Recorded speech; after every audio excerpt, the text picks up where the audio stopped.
Bismillahirrahmanirrahim. Assalamualaikum warahmatullahi wabarakatuh. Para jamaah Al-Azhar semuanya yang selalu saya hormati, yang saya cintai pula, kita saling mendoakan ya, meskipun kita saling berjauhan. Mudah-mudahan kita semuanya selalu berada di dalam rahmatnya Allah. Amin ya Allah ya Rabbal Alamin. Dan ketika kita nanti berpulang, kita berada di dalam husnul khatimah, derajat yang paling tinggi yang diridhoi oleh Allah Subhanahu wa taala, sehingga kita berpulang membawa keimanan dan juga keislaman kita. Amin ya Allah ya Rabbal Alamin. Mungkin itu pengharapan yang paling besar ya, yang ada di dalam hidup kita ketika kita pulang ke rahmatullah, ada di dalam ridhonya Allah.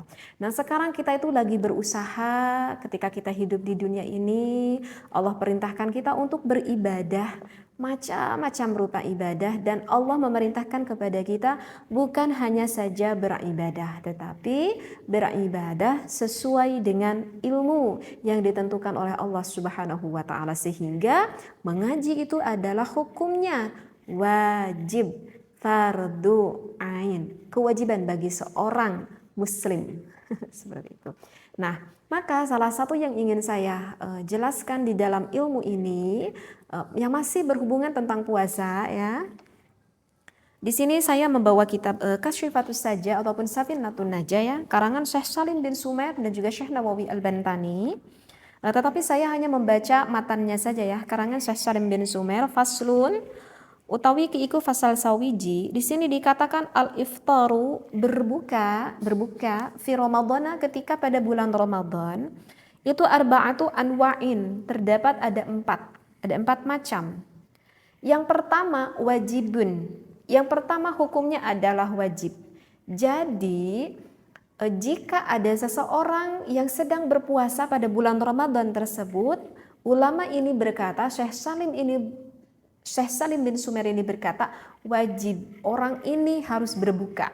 Jadi kalau misalkan enggak berbuka, diteruskan puasanya, justru haram berpuasanya tersebut. Nah, siapa sih orang yang wajib ketika berpuasa harus segera mungkin berbuka? Itu adalah kama fil haidi wan nifasai, yaitu bagi seorang perempuan yang ketika sedang berpuasa, jam 5:30 dilihat ke kamar mandi, setengah jam lagi mau ke adzan maghrib.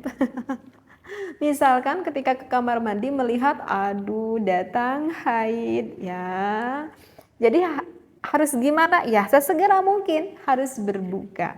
Sesegera mungkin harus berbuka dan harus diqadha puasa pada hari itu karena puasanya tidak tuntas. Meskipun sepertinya setengah jam lagi gitu ya. Nah, itu nggak boleh pura-pura nggak tahu ya.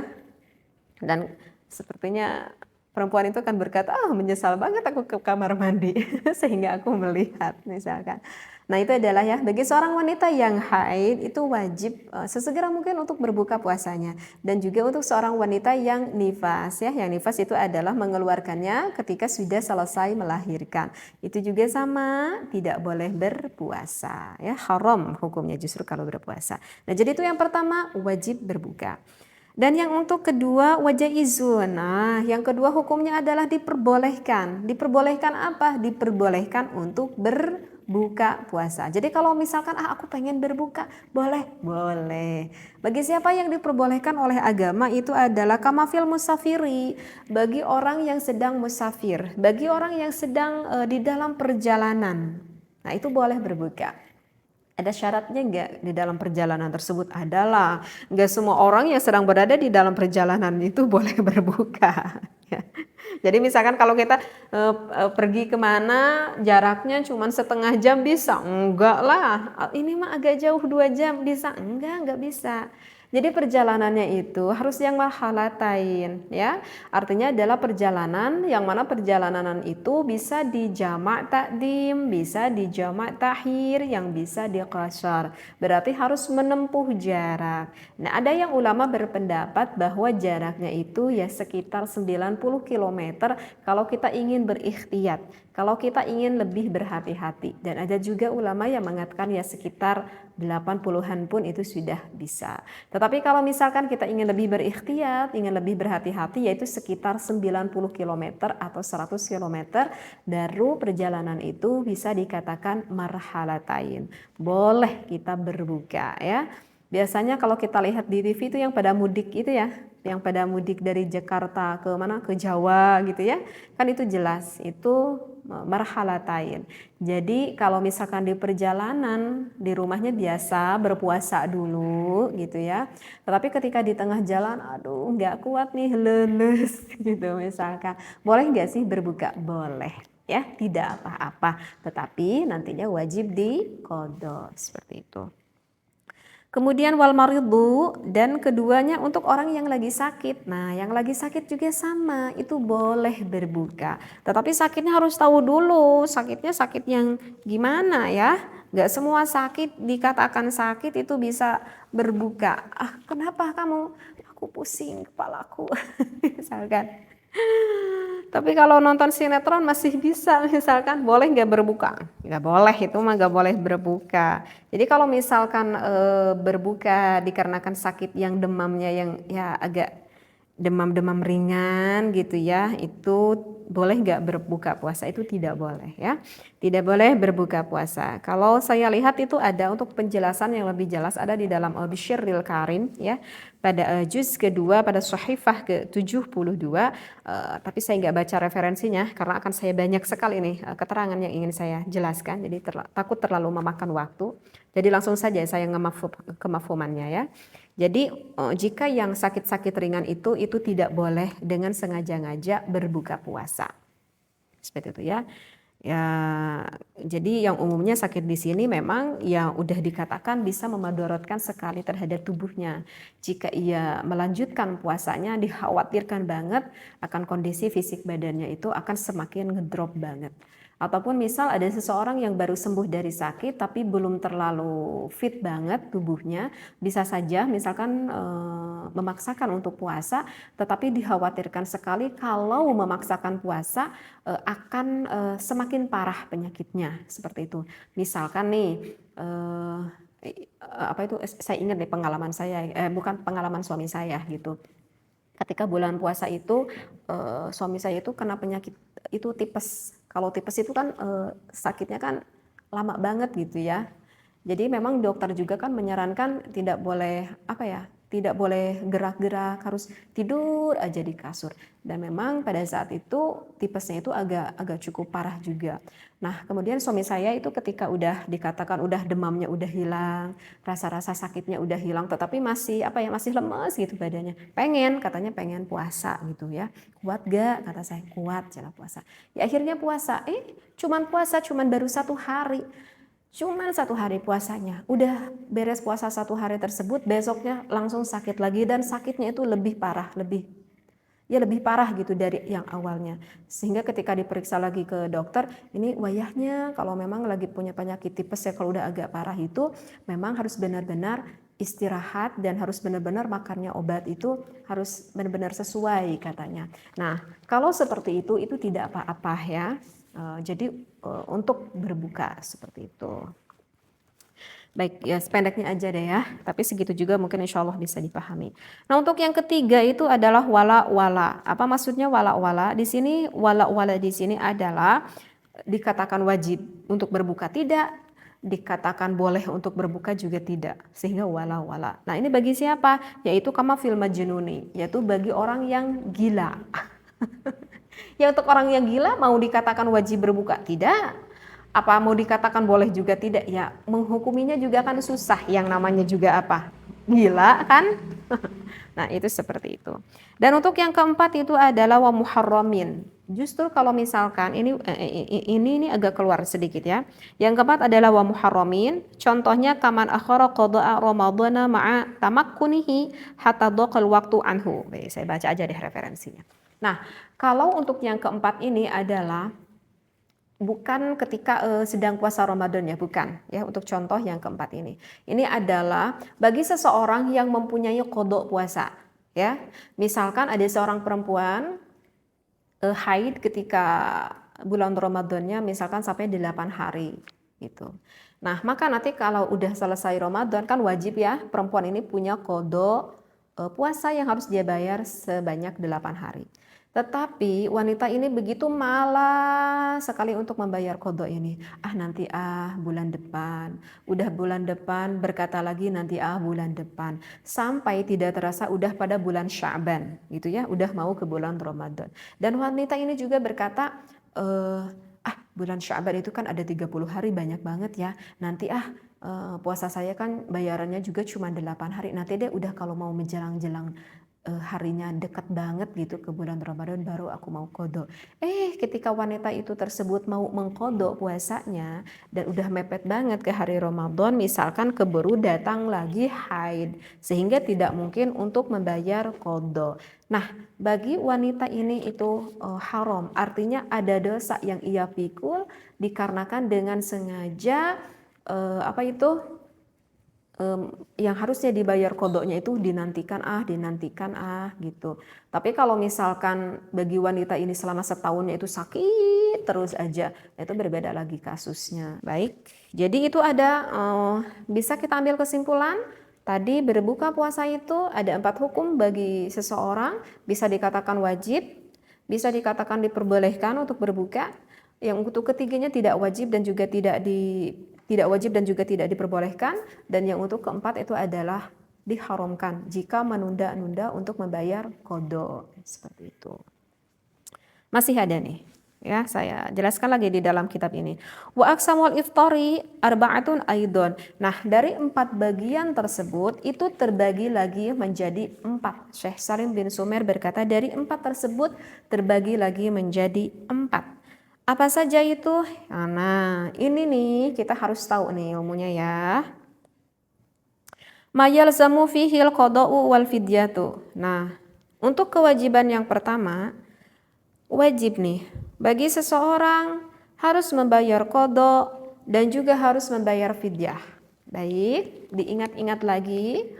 Untuk bagian yang pertama, bagi seseorang wajib untuk membayar qada dan bukan hanya saja qada, tetapi juga wajib membayar fidyah. Jadi double nih, bayar qada dan juga bayar fidyah. Bagi siapa nih orang yang wajib bayar qada dan juga bayar fidyah? Kalau di dalam kitab ini wahwa isnani, dikatakan itu ada 2. Al-awalu, yang pertamanya al-iftaru dikarenakan berbuka, li khaufin dikarenakan takut, li khaufin dikarenakan takut, ala ghairihi, tapi takutnya itu bukan hanya untuk dirinya saja. Nah, maksudnya gimana nih? Ini adalah untuk seorang wanita yang mana kondisinya wanita tersebut berada di dalam keadaan lagi hamil ataupun lagi menyusui, ya. Jadi kan ketika ada seorang wanita yang lagi hamil ataupun yang lagi menyusui, terkadang kita menemukan ada wanita tersebut yang tidak berpuasa, ya. Lalu kita tanya, loh Mbak, kenapa nggak puasa? Karena akunya lagi mengandung, begitu.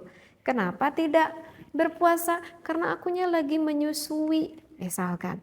Apakah itu bisa menjadikan suatu alasan tidak berpuasanya tersebut dikarenakan lagi hamil ataupun dikarenakan lagi menyusui? Kalau alasannya hanya jawabnya adalah karena aku lagi hamil, karena aku lagi menyusui, itu tidak merupakan salah satu alasan. Jadi wajib, ya wajib. Jadi untuk wanita yang hamil wajib untuk puasa, wajib. Wanita ataupun seorang ibu yang lagi menyusui itu wajib untuk berpuasa, wajib. Aduh, tapi kan aku ini lagi hamil. Ya emangnya kenapa kalau lagi hamil? Ya. Kalau aku kan lagi menyusui, emang kenapa kalau lagi menyusui? Ya kalau lagi menyusui kan aku suka cepet lapar. Kenapa? Karena kan bayi saya itu menetek gitu menyusu gitu kepada saya, dan itu akan sangat memudahkan sekali lapar, misalkan kata ibunya tersebut, ya itu mah wayahnya ya. Jadi sekali lagi itu bagi wahai para wanita, para ibu-ibu, jika Anda hamil dan fisik badan Anda sehat, jika ibu lagi menyusui dan fisik ibu juga sehat, itu tidak bisa menjadikan alasan dengan seenaknya tidak melakukan berpuasa. Nah, Maka yang diperbolehkan untuk seorang ibu yang lagi hamil ataupun ibu yang lagi menyusui diperbolehkan untuk tidak berpuasa itu ada 2 alasan. Yang pertama memang dikarenakan alasannya fisik dari badannya itu sendiri. Ya. Ibu lagi hamil berapa bulan? Aku tuh lagi hamil 2 bulan. Aduh, lagi hamil 2 bulan itu lagi sulit-sulitnya. Kenapa lagi sulit-sulitnya? Karena jangankan aku berpuasa, lagi nggak berpuasa juga aku tuh sulit masuk makanan. Pengennya mabuk terus. Sedikit makanan keluar lagi, sedikit makanan keluar lagi gitu. Paling yang masuk cuma beberapa makanan, misalkan minuman ataupun buah-buah yang segar gitu. Sehingga untuk wanita yang hamil ini ketika memaksakan diri untuk melakukan berpuasa itu sangat berat sekali fisiknya, ya. Jadi dikarenakan jadi kan kita suka menemui wanita yang hamil itu berbeda kondisi satu wanita dengan wanita yang lain. Ada yang jag wae kan gitu, ada yang satu mah sampai muntah-muntah terus, bahkan ada yang sampai hamil itu saking nggak masuk suplemen sampai harus dibawakan ke rumah sakit, harus diinfus gitu ya.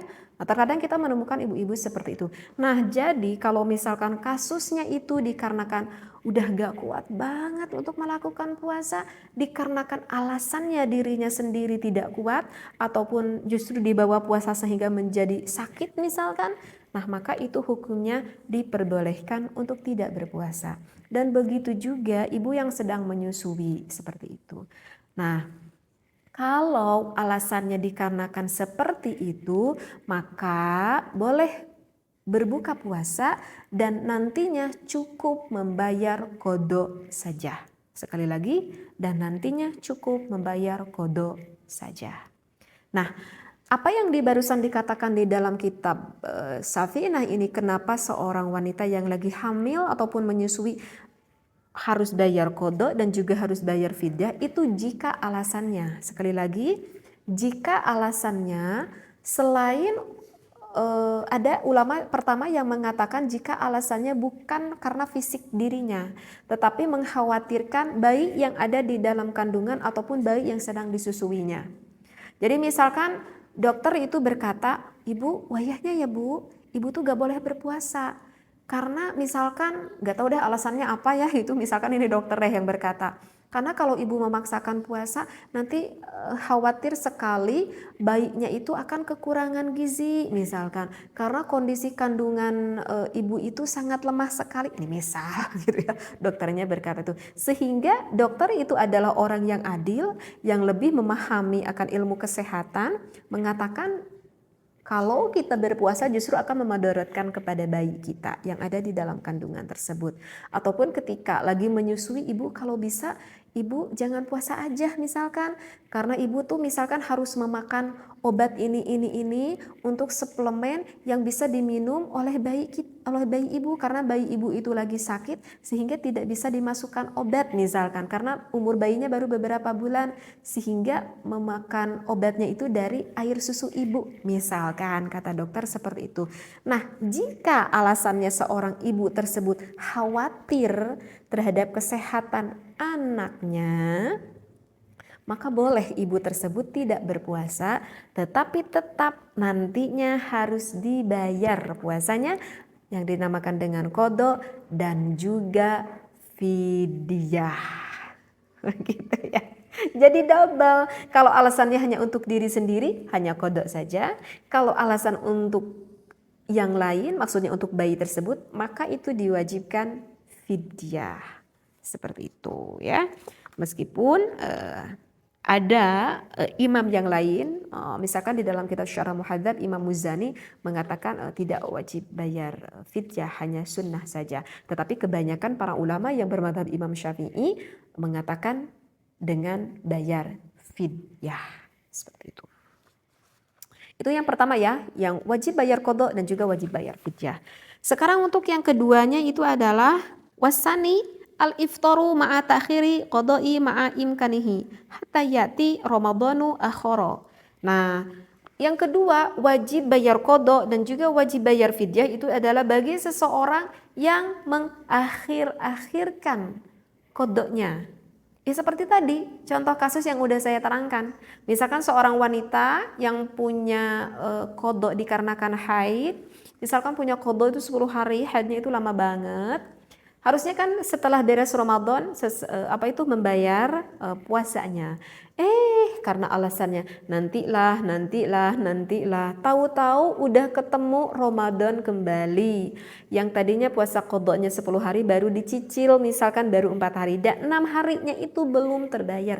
Keburu datang Ramadan lagi. Maka yang 6 ini masih tetap harus dibayar pada nanti Ramadan yang nantinya, sesudah Ramadan yang nantinya, dan yang 6 hari ini pun harus membayar fidyah. Kenapa harus membayar fidyah? Karena orang ini udah dengan sengaja banget mengakhir-akhirkan qada sehingga sampailah pada Ramadan tahun selanjutnya.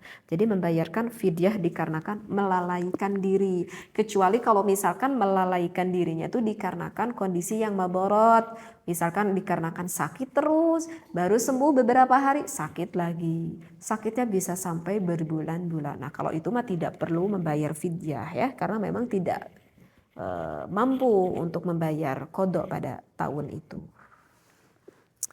Baik ya, insya Allah ya dipahami ya pembahasan saya ini ya. Baik, sekarang jadi itu tadi ya, kembali lagi nih takut pusing nih. Yang 4 itu apa tadi? Yang 4 itu yang pertama adalah wajib kodok dan juga wajib fidyah ya. Oke, itu baru pertama ya. Sekarang untuk yang kedua. Saniha untuk yang keduanya mayalzamu fihil qada'u. Wajib untuk membayar qada dunal fidyati tetapi tidak wajib membayar fidyah. Wahuwa dan wajib membayar qada saja tanpa fidyah itu yuksaru. Itu contohnya banyak banget ya, kamu mukmaleh. Nah di sini contohnya seperti orang yang mukmaleh. Jadi yang kedua itu hanya wajib qada saja tanpa membayar fidyah. Itu mah banyak ya. Misalkan dikarenakan di perjalanan tadi boleh buka, misalkan dikarenakan sakit, dikarenakan haid, dikarenakan nifas, misalkan dikarenakan pingsan seharian gitu ya, ataupun dikarenakan gila, misalkan tetapi sembuh kembali gilanya yang sebentar. Nah itu ada, jadi contohnya banyak banget ya, yang wajib hanya qada saja. Sekarang untuk yang ketiga nih, wasalisuha yang ketiga mayalzamu fihil fidyah dunal qada. Yang ketiga, bagi seseorang yang wajib cuma bayar fidyah aja, tetapi enggak wajib bayar qada. Sekali lagi cuma wajib bayar fidyah aja, tetapi enggak wajib bayar qada. Itu bagi siapa? Yaitu bagi syaikhun kabirun, yaitu bagi orang tua yang udah renta banget, ya, yang udah renta banget. Kita menemukan ada sepuh gitu ya, misalkan nenek kita gitu yang udah sepuh banget. Kondisinya itu udah sangat lemah sekali ya, sehingga tidak memungkinkan untuk melakukan puasa. Dan kita anaknya itu berasumsi ini kayaknya nenek itu udah sakitnya itu udah bertahun-tahun. Kalau kita perhatikan kesehatannya semakin hari itu bukan semakin baik. Justru kalau kita perhatikan semakin hari itu semakin kondisi tubuhnya itu semakin menurun misalkan. Nah makanya sepertinya kayaknya gak mungkin deh kalau nenek kita itu nanti harus membayar kodok puasa. Nah kalau kita tuh punya feeling misalkan sepuh kita itu misalkan siapa aja gitu ya, yang gak memungkinkan untuk melakukan berpuasa, dan justru kita berasumsi bahwa semakin hari itu akan semakin kondisinya semakin buruk, maka boleh bagi kita, misalkan anak kita gitu ya, misalkan yang sakit ibu bapak kita, maka kita keluarkanlah untuk orang tua yang udah sepuh tersebut, langsung keluarkan fidyah. Kapan keluarkannya fidyah? Bisa pada saat hari itu ya. Misalkan pada hari ini orang tua kita ataupun nenek kita, kakek kita nggak berpuasa. Nah maka kita punya uangnya untuk mengeluarkan fidyah, maka keluarkanlah fidyah tersebut sebanyak 1 mud ya. Dan berapakah 1 mud di video kemarin udah saya bahas ya, nggak perlu saya bahas lagi ya. Lihat aja dicek di pembahasan video yang kemarin. Nah begitu ya. Nah sekarang untuk yang terakhir warabi'uha, dan untuk yang keempat la wala. La wala artinya la wala di sini apa? Artinya la wala di sini tidak wajib bayar qada dan juga tidak wajib bayar fidyah. Wah enak banget nih. Nggak puasa, nggak perlu qada. Iya. Nggak perlu fidyah, nggak perlu fidyah. Pengen. Nggak berpuasa, nggak punya tanggungan utang, pengen. Bagi siapa? Wahwa orang yang nggak wajib bayar qada dan nggak wajib bayar fidyah itu adalah al-majnunu, bagi orang yang gila. Jadi orang yang gila mah gak wajib puasa, yang gila meles gitu. Apa maksudnya gila meles? Maksudnya gila ini alladzi lam yata'adda bijununihi. Yang gilanya itu murni, artinya yang enggak sengaja ngajak orang tersebut pengen gila gitu ya. Jadi ya emang gila gitu orang ini. Jadi untuk orang yang gila, enggak berpuasa, dirinya itu tidak akan berdosa dan bahkan tidak wajib membayar qada dan juga tidak wajib membayar fidyah. Tetapi apakah kita pengen menjadi orang yang gila? Nauzubillahi min dzalik ya. Jadi kalau misalkan ada seseorang yang malas untuk melakukan beribadah, ya berdoa aja kepada Allah. Kalau kamu tuh ingin menjadikan orang yang begitu ya. Jadi insya Allah ya agak cukup panjang lebar juga, tapi insya Allah dipahami ya. Jadi ini untuk mengingat kembali apa yang barusan 4. Yang barusan 4, yang pertama wajib qada dan juga wajib fidyah itu ada 2, yaitu yang pertama bagi seorang wanita yang sengaja tidak berpuasa dikarenakan hamil dan juga menyusuinya, dikarenakan khawatir terhadap anaknya bukan dirinya, maka wajib qada dan juga fidyah. Yang keduanya adalah orang yang sengaja-ngaja mengakhirkan qada sehingga ketemu Ramadan selanjutnya. Dan yang kedua itu adalah hanya wajib qada, tidak wajib bayar fidyah. Contohnya banyak banget. Dan untuk yang ketiganya itu adalah wajib membayar fidyah tetapi tidak wajib mengqadanya. Itu adalah bagi seseorang yang udah sepuh banget, yang sepertinya sulit sekali untuk diharapkan kesembuhannya. Dan yang keempat, tidak wajib bayar qada dan juga tidak wajib bayar fidyah, yaitu bagi orang yang gila yang tidak dengan sengaja kegilaannya itu. Insya Allah dari semua pembahasan ini ya, mudah-mudahan kita semakin tambah wawasan ilmu pada diri kita sehingga kita bisa memanfaatkan ilmu yang sudah bisa kita dapatkan dan kita bisa memanfaatkan ilmu yang udah kita punya kepada orang lain agar semakin bertambah amal ibadah untuk diri kita, bekal di akhirat kelak. Wallahu a'lam, wabillahi taufiq wal hidayah. Wassalamualaikum warahmatullahi wabarakatuh.